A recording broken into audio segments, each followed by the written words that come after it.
কলকাতার আলিপুর ও দমদমে তাপমাত্রা পৌঁছে গেল 43 ডিগ্রিতে, 50 বছরে সর্বোচ্চ।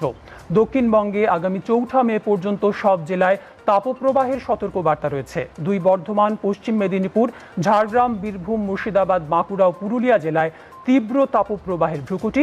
উত্তরবঙ্গে দার্জিলিং এবং কালিম্পংয়ে বৃষ্টি চলবে বলে জানিয়েছেন আবহাওয়া দপ্তরের বিজ্ঞানী ডক্টর সোমনাথ দত্ত।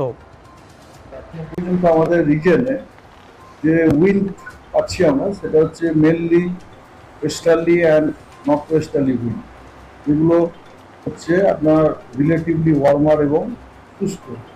কারণ এই কারণে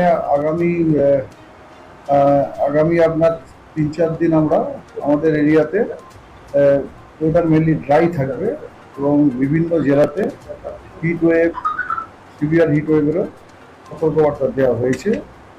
তো অলরেডি আজকে 2:30-এর সময় যে আমাদের যে ম্যাক্সিমাম টেম্পারেচার আছে, তাতে যে রেকর্ড আমরা পেয়েছি, তাতে কলকাতাতে ম্যাক্সিমাম টেম্পারেচার 2:30-এর সময় যেটা রেকর্ড হয়েছে সেটা 43 ডিগ্রি।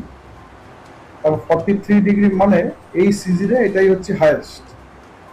এই সিজনে এটা হায়েস্ট, এবং শুধু এই সিজনে না, গত 50 বছরও এটাই হায়েস্ট হয়। বৃষ্টির সম্ভাবনা 5 তারিখ, নট বিফোর 5th।